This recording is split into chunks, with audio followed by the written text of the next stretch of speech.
Yo, what's up, everybody? Welcome to Your Fantasy Two Dudes Fake Balls. I yelled that really loud. I'm Connor Ryan. You are Steve Scott, baby. Oh, sorry, is that too loud? Steve Scott in the building, drinking a white Truly. That's wild. I Yes, might it have to is. grab a Truly here with my koozie because I have one of those. Thank you, I Truly. don't. Shout out. It'd be nice, Truly, but no, It'd be Truly doesn't go great. back. Oh, we DM Truly. Okay, whatever. You know what? Thanks a lot, Truly. I want a koozie too. Yeah, we DM'd him. We took the extra step. They're our friends over at Verbally Committed. But this is Your Fantasy Two Dudes Fake Balls, brought to you by Couch Guys Sports. It is an incredibly important time of year right now, Steve, because everybody is doing their fantasy drafts. I have a confession to make. Yes. I did the Couch Guys Sports fantasy football draft on Monday night. I missed the league that Steve and I play in together, that draft completely. I was on auto pick the entire time. Full disclosure, I don't entirely hate my team, but I am here to accept any roasting that Steve wants to give me. I am here to accept any of the consequences and punishment that should be handed down to me for missing the draft. I will say, though, I was in the Rocky Mountains of Colorado on an absolutely gorgeous hike with absolutely zero cell phone service when it came around. I even forgot to set my keepers, so I lost Alvin Kamara. I personally think that is fair enough punishment for missing the draft. If you have to be on auto draft, you do not get to get any keepers. I think that's actually a very good rule that I think should be the standard across fantasy industries. If you're not there for draft night, you don't get to keep your keepers. They go back into the pool. Maybe the computer picks them for you. Maybe they don't. I think, am I wrong, Steve? My first pick was Clyde Edwards-Helaire. It was. That was a surprise. Which I've been preaching this entire time. Don't believe the hype. Yeah. Clyde Edwards-Helaire. And the computer's like, all right, you fucker, watch this. It actually blew my mind, some of the guys you were getting as time went on. Like you got Joe Mixon. That was like, oh, all right, he'll be happy with that. But Yeah, later in the draft, okay. you got Daniel Jones. I was like, oh my god, maybe Connor is like hacking the mainframe without Wi-Fi out there in Colorado. Well, you got a couple other guys too that I was like, oh, Dak. I was like, I got Dak and Daniel Jones. Hell yeah, good for Connor. I was gonna say I was like I said, I'm actually pleasantly surprised with my team. I got Dak, who I've talked about. I'm excited for him as a fantasy quarterback. Clyde Edwards-Helaire, maybe I'm wrong. Maybe he's huge and a league winner for people. Joe Mixon is a solid option. And then DJ Moore and Allen Robinson are my two receivers, my starters. My receivers are deep, actually. I have them. Cooper Kupp is my flex. DJ Chark Jr., Deontay Johnson on my bench, along with Christian Kirk, Darius Slayton, Golden Tate. I mean, I have no other bench running backs. I need to make some trades to get some running backs, but my receivers are ridiculously deep, I feel like, and I'm happy. I'm actually, for an auto draft, I was actually happy with what I came away with. So yeah, a couple of times there during the draft, because there's always that guy that's the auto pick guy. That was you this year, but that auto pick guy always gets like that guy that you want. Like for me, I was trying to get Christian Kirk. I waited one round too long, and I don't know how close you were to me in the draft order, but I was waiting on Christian Kirk, and actually Christian Kirk was not the first guy off. Like, you know how like the first guy at the top of the list is going to be the guy that's going to be picked right. next? I was like, all right, no problem. It's going to be like, he was like down like probably like 5 slots, and time went on, and your team came up, and it took Christian Kirk. I fucking screamed. I was like, come on, man. It's the one fucking guy I wanted, but whatever. That's the only pitch I had. I absolutely love it. Yeah. No, I accept. I think losing Kamara is a fair enough punishment. That was fair, yeah. Because he's he's like an elite running back, and you know what? If he has to go back into draft, that's my punishment for not being there. But yeah, I completely forgot about it because I even forgot to set my keepers, obviously. That was not like me being like, if I don't make it, let me punish myself. That was me completely forgetting. Yeah. And I finally got service as I'm driving back down through the mountains, and I get a text from our mutual friend who's also in that league, Gilly, saying, what the fuck? You didn't keep Kamara? And I was like, oh my God, I completely forgot. So, oh my God. But I was living out the real Red Dead Redemption 2 lifestyle up in the mountains. So hell yeah. But get some more money. That's what I'm talking about. Money. I have a plan. I have a plan. Just move to Haiti. Arthur, you don't trust me no more. Arthur, I love you like a son. Dak Prescott, you're my new son. I love you, Dak. I trust You're you. a good man. Oh, what the fuck? I hope people watching this understand the reference. I think a lot of people watch Red Dead Redemption. People play Red Dead. Yeah. Hey, want to hear a fun fact real quick or a fun little story? Sure. Completely unrelated to fantasy. About an hour ago or whatever it was, Vanessa and I, my sister, went to get DQ, and as we were there, about like 20 cops pulled into the bank next door. There was a robbery at gunpoint. Yeah, massive. I know that bank. Yeah, the Charter Oak Bank, the one that you and I park in back in the day, and there's a robbery at gunpoint. It's going to be on the news tonight. Wow. So salute. Crazy. Red Dead salute. Truly that, baby. Salute to that. Salute to that guy. Oh man. Hope we made it out. You know what though? I mean, I don't know. You're a big Ezekiel Elliott fan, aren't you, Steve? Big time. You're a big Ohio State guy. Absolutely. Let me ask you right now, just straight up. Do your pubes look like Ezekiel Elliott's hair? This is my underwear. This is my thong that I wear to bed. It's Ohio State sponsored. Just kidding. Actually, shout out to Gilly once again. Gilly got me this for my birthday, I believe. Wow. It's a nice headband from Junk Brands. No free ads though. But do my pubes look like that? Yeah, they do. Don't like talking about that usually, but yeah, they do. They start heavy on the top and then just bare at the bottom. I'm a big Zeke pube guy. Big Zeke guy, and that's why our partners at Manscaped have partnered with us to make sure that you don't Chris Gamble. Get it? That's another Ohio State name, but okay. All right. Oh, sorry. I was reading a tweet. Sorry, I'm just so famous over here. You know what? Let me just do this. Shaving your balls the same way you like to gamble on football, or maybe in daily fantasy football. Okay. He was a wide receiver, damn it. How long ago? He went to Ohio State. Look it up. What year? You know what, folks? Look, when it comes to men's hygiene, Manscaped is about as safe of an option as taking like Christian McCaffrey in the first round. Or Michael Thomas. Who? Michael Thomas? No, it's Christian McCaffrey. Michael Thomas is not as safe. Michael Thomas is another brand. Christian McCaffrey is Manscaped. The Lawnmower 3.0 is the best hygiene tool for the modern man. Because of their ceramic blade and skin-safe technology, your nicks and snags will be reduced. This is the perfect protection needed for your franchise quarterback, as I throw out Christian McCaffrey, who's a franchise running back. Mm-hmm. So think of it like protecting, I don't know, who's the guy? Oh, Daniel Jones. We'll go with him. Oh. Look, the Lawnmower 3.0 is also waterproof and has an LED light on it, which is a game changer, so you can see in the dark. I guess, or maybe like shaving your pubes in the dark. That's my favorite time to shave them. Doing that. They just released their Shears 2.0 nail kit. That's the perfect add-on to their Lawnmower 3.0 trimmer. I'll actually, you know what? That one's a little interesting because my nails are usually awful.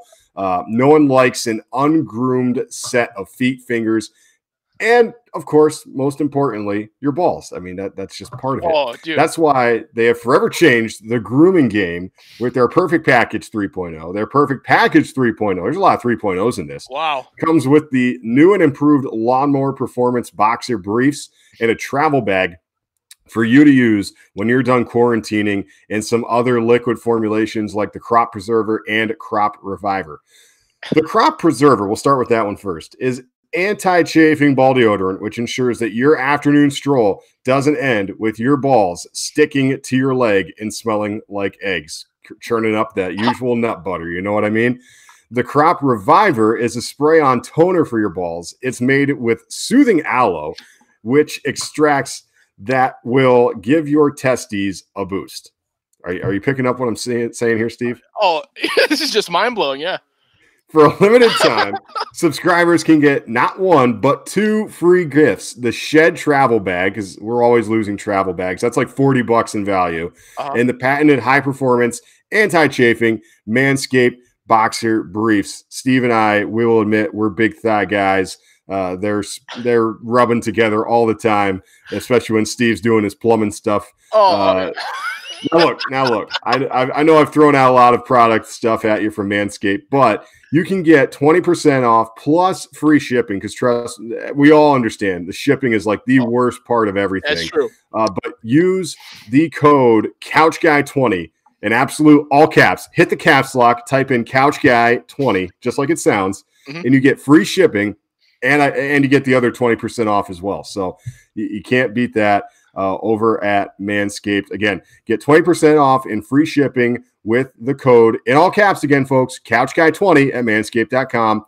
20% off, free shipping at manscaped.com, and use the code CouchGuy20. It's time to give your testes the absolute besties with Manscaped. I didn't make that up. I did not make that part up. What the fuck? I did not make that part up. You know what? I'm so glad that is what we're sponsored by, because how did you read that with a straight face? I don't even understand. The whole time my face was breaking. Wow, that was incredible.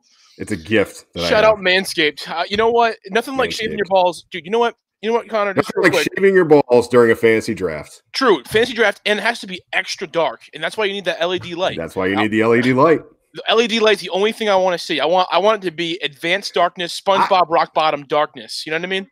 I'm interested to see very interested to like see the LED light. Like I need headlights for my my Razor when I'm going down there. I mean, I guess they're not wrong. It gets dark down there. I need a spotlight, dude. Give me the fucking I want to see every nook and cranny. I need the bat signal up there. Just what? Oh my god! Exactly. Again, that is the Lawnmower 3.0. That has the LED light. Lawnmower 3.0. Again, 20% off, free shipping. CouchGuy20, all caps, folks. Just hit caps lock, let it go. Your next text you send out will sound like you're yelling at your mom, but it's worth it because you get 20% off and free shipping. Steve, the season starts actually today, and with the Chiefs and Texans playing here tonight. As you make a weird face, remember? Yeah, Steve, the episode drops on Thursday. Oh, you're right. Sorry. Jeez. Where have you been? I thought we were talking about real tonight. Well, Steve still got his mind on his Ezekiel Elliott looking testicle pube hair. That was a big break tonight. Yeah. I'm thinking about.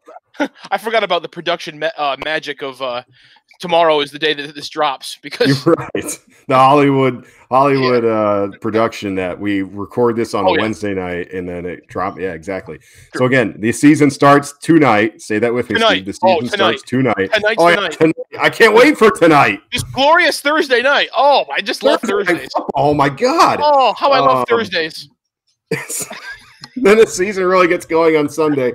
I think it's already time to hand out some awards. Yes. We've kind of broken everything down. Look, by now if you haven't drafted, you're behind the eight ball. We can't really help you out anymore. We tried to help Pat Light the other day on Twitter. You know, it is what it is. Yeah. So let's give out some awards and predictions of what we think will be in fantasy this year. Let's start with the top one. Let's start with the easy one. The fantasy football MVP. Who is going to be the most valuable fantasy football player this year? Steve Scott. All right. For my guy, I went for someone that I assumed would not be drafted in the higher picks, but someone that will be extremely important if you were to draft him. And my fantasy MVP this year is Jonathan Taylor. On the Colts. Yeah. I was watching him in college, I wasn't watching him in college, but I watched him highlights of him in college. Yeah, you probably saw him being an Ohio State fan. You ran into him a few times. Yeah. And then I was reading some stuff about him earlier, and then some scouts had said that he looks like the second best running prospect since freaking Saquon, which I was like, if I read that kind of thing, I mean, I'm not the biggest deep dive football guy, but if I read second best prospect to Saquon, I'm about to freak out. So that was pretty cool. Let's see. Marlon Mack hasn't done much lately. Nope. It's obvious the Colts. An aging quarterback in Phillip Rivers that they're probably going to want to have him. He's a rookie running back. There's no tread on the tires. I could see him getting the rock at least like 200 times this year. He's going to touch it a lot. I was going to maybe save Jonathan Taylor for a different category, but I like MVP. I wanted him in the Couch Guy draft, but I took him over somebody else I'm going to talk about a little bit, or took another guy over him I'm going to talk about a little bit later. In terms of fantasy MVP, I think it's pretty simple. I'm going to stick with kind of the top guys, and I'm actually just going to go with Saquon Barkley. Yeah. Christian McCaffrey's great. It'll be interesting to see with this offense, with Teddy Bridgewater now, do the Panthers have to rely on him so much, or can they start to spread the ball around a little bit? With Kyle Allen, it was almost like, all right, give the ball to Christian McCaffrey 30 times a game and let him just do what he does. I'm interested to see. I think Saquon Barkley reestablishes himself this year as the clear-cut number one pick going into the 2021 NFL season. Not to say McCaffrey falls off a cliff, but I think Barkley just reminds everybody like, whoa, wait a minute. I am Saquon Barkley. I mean, he was hurt a little bit last year, so it's different. All right, next category. I'm going to go with the category of basically, I don't know what I want to call it. I'm trying to think of a flashy name. A lot of trophies, a lot of rings. Basically, who's the championship guy? Who is the guy that's going to be on everybody's team who wins a championship? And I'm not saying, and I wanted to kind of keep it a little different from like a McCaffrey or Barkley because that's just so easy. But like the guy that isn't quite a sleeper, isn't quite a breakout, but maybe that third, fourth, fifth round guy that everybody was like, oh God, like he's on everybody's team that's doing well because he's doing well. Who do you think that's going to be? All right, I wrote down a few guys that I thought would do well, and I think this guy would fill that role. And I will say Calvin Ridley. Okay. I think he's not a guy that people are drafting high or are like really targeting hardcore. But to have him as a solid number 2 or number 3 receiver in that flex maybe could be a complete game changer. He's only 25. He's a number 2 receiver to Julio. He really stepped up big time last year after Sanu got hurt, or Sanu got traded and Hooper got hurt. The Falcons are pass heavy, no Devonta Freeman. I see him taking a big step forward this year, and I think that any team that gets him at a pretty decent, price in the draft is going to be looking pretty good. How about you? Yeah, I like that one. Calvin Ridley is a good one because he could take that big jump again and turn into an elite receiver. Mine is going to be the guy I was just talking about, where I think I was debating on drafting this guy between him and Jonathan Taylor. I want to say it was like the 4th round or the 5th round in the couch guy draft. Yeah. And that's Melvin Gordon. I don't understand why people are sleeping on Melvin Gordon so much. I was shocked he was still there in the 4th round. I was ready to spend that pick on an unproven rookie running back, as good as I think Jonathan Taylor is going to be and we think he's going to be. I was shocked Melvin Gordon was still there. Being on a Broncos team with Vic Fangio as their head coach, he's a defensive mind. He's going to want to pound the rock, control the clock. I know they spent some draft capital on some young wide receivers for Drew Lock, and it's thinking that, hey, maybe they're going to throw the ball all around the yard this year. But you don't hand out a big contract to a guy like Melvin Gordon without the idea to actually use him. I know Peyton Lindsey's there that could maybe handcuff him, but I don't understand where's the hate with Melvin Gordon? He's had injury issues in the past couple of years, sure, but so is Dalvin Cook, and Dalvin Cook was like a top 5 pick consensus across the board. Nobody's really worried about that. So why is Melvin Gordon not a 1st round or 2nd round pick? He changed teams, sure, but I mean, he's been so consistent every time he's been on the field, and he's a touchdown machine. He's one of those guys that he's a 3-down back, and he's getting the ball at the goal line. I would be surprised. I wouldn't be surprised if Melvin Gordon was on a lot of fantasy teams this year. So that's my pick. I love Melvin Gordon, and I saw him slip in every draft I've been into. I don't know why. The thing I worry about him, though, I did read something that he was having a hard time picking up the Denver playbook. I don't know if there's truth to that rumor or what, but there was a problem with that I was reading. And then the other problem I had with him was the Philip Lindsay handcuff. But otherwise, I mean, Melvin Gordon, I completely agree with you. When he's on the field, game changer. He's a killer with the Chargers. They paid him in the Broncos. They obviously believe in him enough to be using him. Young quarterback in Drew Lock, he'll be used quite a bit, and I think that's a great pick. Okay. We've handed out a couple of fun awards. Let's hand out the Sucker of the Year. Who's going to be the guy that's the biggest sucker, the biggest letdown, the biggest disappointment in fantasy football this year? All right. Biggest sucker this year. It's going to be tough. All right. Biggest sucker for me. I'm trying to think of I'm between 2 guys. And I'm trying to think of the gravity of where they'd be picked and how bad they're going to suck. Because I think all right, I'm gonna go with the guy that's gonna be picked higher, and I don't think he's gonna suck. That's not fair to say that he's not a sucker. Then, all right, what defines a sucker? All right, the sucker I'm gonna go with my big bust of a sucker is Devin Singletary. I've been thinking about this, and it's hard for me to say, but it's true. I think Zach Moss might already be better than him, and he'll be the one that gets pounded, and he's more of a pass catcher. And when Josh Allen is more of a runner anyway, Josh Allen will dig into every running back on that team's rush attempts. I was not impressed by Devin Singletary last year. I mean, he lost the job to Frank Gore, who's older than my grandfather. He might be, I think, and both my grandfathers have passed away. And they would appreciate that joke. Rest in peace. Rest in peace.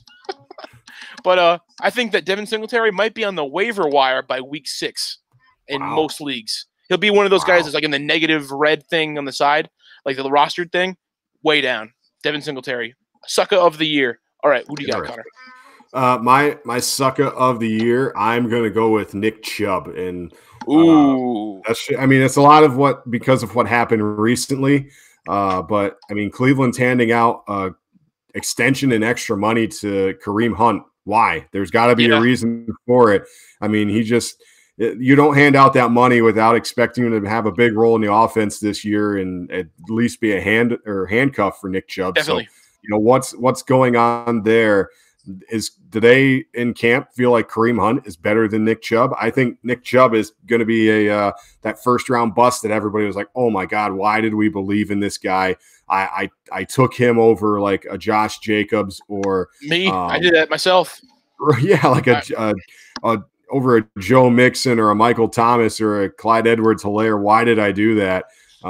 Nick Chubb, I think he's sucker of the year. You know what? I like that pick a lot. And you know what? I felt the same way today. It scared me too. Why are you locking down Kareem Hunt for like multiple years too? Especially with Nick Chubb like on a rookie contract for all this time too. Like he's got another couple years too on this contract. I mean, I don't know. Why wouldn't you be burning out, Chubb while he's young? That one freaked me out. I think Chubb's great, so I'm very worried. So. Yeah, I didn't quite understand that one either. All right. The Lamar Jackson of the year, basically not just quarterbacks, but the breakout of the year. Who's the guy at the end of the year? Everyone's going to be like, holy shit, he flipped on a switch and just went nuts. All right. This guy to me is going to be Miles Sanders. I think, how about that? Miles Sanders, I liked him a lot last year.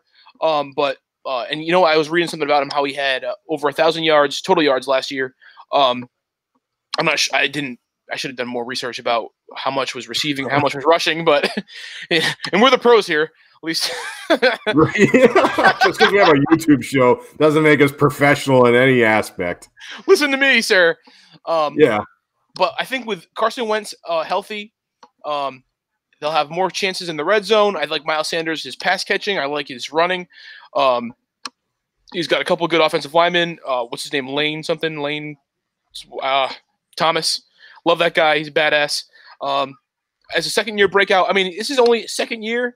Miles Sanders is going in this year. I really see a lot of potential in Miles Sanders. All right, how about you? I'm going to go with Marquise Brown of the Baltimore Ravens. Hollywood Brown is going to break out this year. He's going to be Lamar Jackson's favorite wide receiver target. He added 20 pounds over the offseason. He can already run like Tyreek Hill. Yeah. And now he just added a little bit of muscle. I know I talked about him a couple of weeks ago, but I really think Marquise Brown is going to jump into that elite wide receiver company this year. He's their number one receiver for the Ravens. The ball has to go somewhere. Willie Snead's not there anymore. Yeah. Mark Andrews, we talked about it. He could be a good tight end, but he's probably not going to get as many touches. Marquise Brown's problem last year was consistency. He had like a couple of huge games and then wouldn't really do anything, which perhaps that's just a byproduct of being a big play, speedy, deep threat wide receiver. Tyreek Hill and T.Y. Hilton, kind of the same thing of, inconsistent week to week because sometimes it's the big play that propels him and that's unpredictable. But I think he's going to break out this year. And I think this is he's going to be an elite receiver. He's going to be like in the top 2-3 rounds next year Yeah. in terms of trying to get a guy. So I'm a big fan of Marquise Brown. What about rookie of the year? Who is the fantasy rookie of the year? I know you already named Jonathan Taylor, but give me another one. All right, another one. I didn't write this down, but off the top of my head, it's your boy Buckeye faithful J.K. Dobbins. I think J.K. Dobbins takes over the reins from Mark Ingram really quickly, and you know what? I can't. It surprises me because there's a lot of hype for Jonathan Taylor, obviously, to take over Marlon Mack's position. I think that J.K. Dobbins is really breathing down Mark Ingram's neck. I think Mark Ingram gets messed up one time, one injury, whatever. I think J.K.'s in there for the long haul. And I loved him in college. This guy was a complete freak. He's one of the best athletes I've seen for Ohio State. And I love him. I think he fits perfectly with Lamar. And I think that he'll break out big time this year if he gets a chance. Yeah, that was going to be mine. I totally agree with you. So I'm going to do another quick one real quick. It's a guy. Yeah, it's a guy you already mentioned, Zach Moss. I think that's going to be my rookie of the year. We already talked about it. Buffalo loves him. He's going to be their goal line back, the Frank Gore role in Buffalo, and he can catch passes. He's a great pass catcher. Like you already said, Devin Singletary is going to be the sucker of the year. Zach Moss, he's going to be rookie of the year. All right, last category here. What player are you going to be the least surprised about that you were wrong? The least surprised, like if you had a bet, like, all right, of all the takes I've had going into fantasy football season, which guy do I feel like I could be the most wrong about? Could be the most wrong about. Yeah, you wouldn't be shocked by the end of the year. Be like, I felt this way, but you know what? I'm not surprised. He's either terrible or great. I'll go first if you need time. Yeah, I got mine. Yeah, okay, mine. I don't know why. I just don't believe in this guy, Juju Smith-Schuster. I don't believe in him. I don't know why, but I've just never bought into him. When Big Ben went down last year and he was terrible, I never kind of attributed it to Big Ben. I put it more on, well, AB's not there anymore. So yeah, he's struggling without an elite wide receiver on the other side to basically take care of him. So yeah, Juju sucks. A lot of people are like, hey, with Big Ben back, look out. Juju's going to be the man again. I don't see it. I don't think so. I think Juju Smith-Schuster is not an elite wide receiver. I don't think he's that good. But at the same time, I'm not 100% shocked if he actually did turn out to be an elite wide receiver. I'd be like, oh, all right. I was wrong about Juju. So, whatever. But I don't think he is. I don't think he's an elite wide receiver, but I'm not shocked if he turned out to be. The thing I worry about with Juju is Big Ben. I just don't believe in him whatsoever. I think I've said this before in the show, but him coming back from injury, he's already older than my grandfathers. Him and Frank Gore. Yeah. But I don't believe. I do like Juju though. I do not hate Juju at all. He killed Martavis Bryant's career, and ever since then I've believed. But I don't know. I think he can be pretty good. I see where you're coming from there. All right, I just don't believe in him. All right, my guy for this. Yep. I've been thinking about it. I drafted this guy because I had an opportunity to in the third round. I think it was my first pick of this draft of our league, and I immediately regretted it. But then again, I'm not really sure. But I don't know. Is Odell Beckham Jr. All right, he's had a shitty week, as some may say. But PU. But that was so stupid. But I've always wanted Odell Beckham in this league. I don't know what my problem is. I've owned him in other leagues, but I've always wanted a chance. And Dave Albiani, our other league member, has always owned him. And for the first time ever, he let him go to the draft. I'm like, I have to have him. And then I was like, oh, shit, I probably fucked up. I'm not really sure about – I mean, I like Baker Mayfield a lot, but I'm not sure as Odell being the number one receiver or – if he is, or even if he is, how great Baker is with him as a number one receiver. He's got Jarvis Landry. He's got a bunch of other weapons. I kind of believe in the Browns as a whole, but having Odell, like me drafting him that high as almost like a wide receiver 1, even though I had Michael Thomas, but like, you know what I mean? Mm-hmm. I don't think so. If I'm wrong, I'll be very happy. That's what I want. But if I'm right about this being kind of a bust, then fuck it. You know what I mean? Yeah. No, I'm with you. Like, wide receivers can be tough sometimes because I have Juju, you have Odell. Totally understand, but fickle. Those are fickle awards. Beings they are. Those are awards. That one was the most wrong. So what we'll probably be wrong about. So that's our show for this week. I'm Connor Ryan. He is Steve Scott, baby. Yeah, go O's, go Padres. That is your fantasy. Two dudes, fake balls, presented by Couch Guys Sports. Best of luck, everybody, in week 1. We'll talk to you next week. See ya. Happy Thursday.